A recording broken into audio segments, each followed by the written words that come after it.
इजलास के सदर मोहतरम जनाब अबू आसिम आज़मी साहब, सही नाम लिया गलत लिया?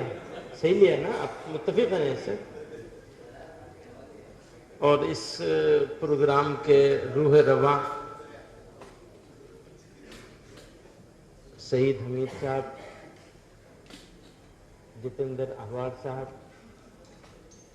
अमीन पटेल साहब, नवाब मलिक साहब और शकील भाई,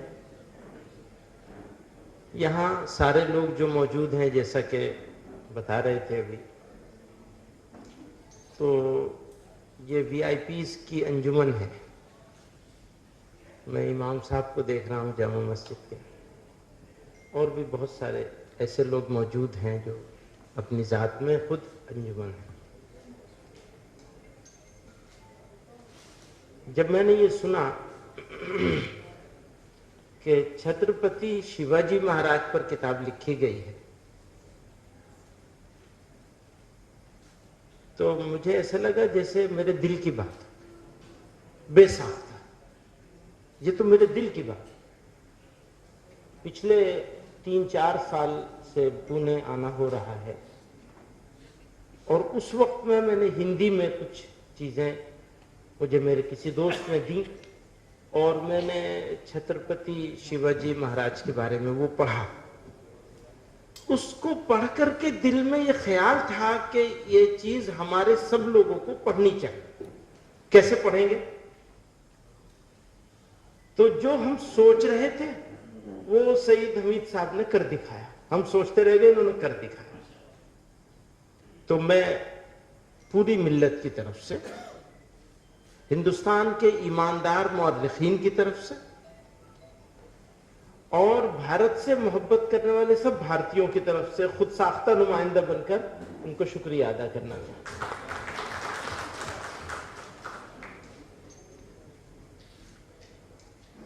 मैंने ही इनको ये प्रपोजल दिया था कि इसको तो बहुत शानदार तरीके से लॉन्च करना चाहिए। इस बुक को, दिखने में छोटी सी बुक है,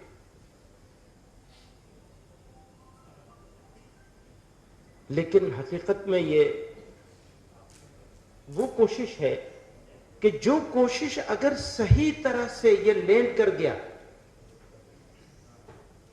यानी ये फ्लाइट अगर सही तरह लैंड कर गया, तो बहुत सारे देश विरोधियों के, देश दुश्मनों और गद्दारों के मंसूबे नाकाम हो जाएंगे। लोग बांटना चाहते हैं और बांट कर अपना फायदा लेना चाहते हैं।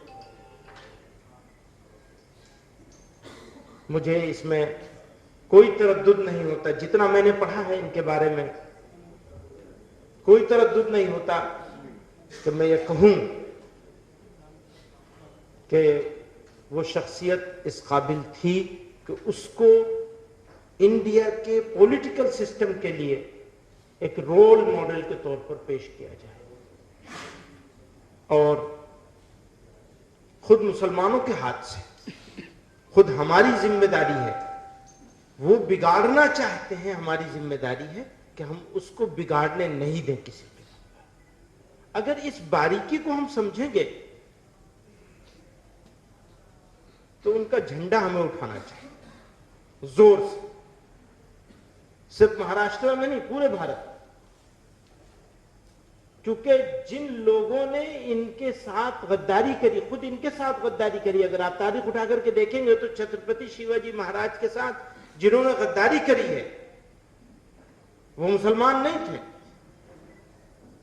वो मुसलमान कभी नहीं थे। मुसलमानों ने तो उनके लिए अपनी जान दी और वो मुहाफिज बने मस्जिदों के। उनके ऑर्डर्स देख लीजिए आप। इसको और अच्छे से, इस किताब को, इसका जो सेकंड एडिशन आएगा, मैं आपसे दरखास्त करूंगा। और आपने ये कहा है कि इसको एक तहरीक बनाया जाएगा, तो यकीनन ये तहरीक बनना चाहिए। और इसके तहरीक बनने में जो हम लोगों की, सबकी जो भी हमारा ताउन हो सकता है, वो हर मुमकिन करना चाहिए। ये आज के वक्त की बड़ी जरूरतों में से एक जरूरत है। ये सिर्फ एक प्रोग्राम नहीं है, बल्कि ये एक मिशन है। अगर इस मिशन को पॉलिटिक्स से ऊपर उठकर लोगों तक, आज की नई नस्ल तक सच्चाई पहुंचाने के लिए कि सच्चाई क्या थी। इन्होंने भी कहा मुझसे पहले वाले संजय जी ने, संजय रावत साहब ने, वो भी राजा थे, वो भी राजा थे, लेकिन वो राजा पूरे भारत के राजा थे और ये छोटे से इलाके के राजा थे। लेकिन आप इनकी बहादुरी देखिए कि इतनी बड़ी फौज से, इतनी बड़ी ताकत से टकरा गए, सर नहीं झुकाया। तो बहादुरी की ऐसी मिसालें कहां मिलती, कम मिलती हैं कि आदमी के पास सामान ना हो, आदमी के पास ऐसी फौज ना हो और अपने से बड़ी ताकत से टकरा जाए। वो टकराए अपने से बड़ी ताकत से। ठीक है, कम काबिल तारीफ चीज हो सकती है। और सोशल जस्टिस, समाजी इंसाफ, कभी समझौता नहीं किया, किसी कीमत पर कभी समझौता नहीं किया। लड़ाई चल रही थी, देखने में मुसलमान राजाओं से लड़ाई चल रही थी, बादशाहों से लड़ाई चल रही थी। हुक्म यह था कि किसी मस्जिद को, किसी मुसलमान औरत को, किसी मुकद्दस सहीफे को किसी कीमत पर बेइज्जती नहीं होनी चाहिए। फौजियों को हुक्म था। वरना आज के जमाने में जब सिविलाइज्ड हो गया है जमाना, तो सबसे पहले मुकद्दस जगहों पर और औरतों पर हमला होता है। जब हमला होता है, आप देखेंगे, अभी तो हम बहुत सिविलाइज्ड हो गए हैं ना, कहने के लिए हम बड़े सिविलाइज्ड हैं।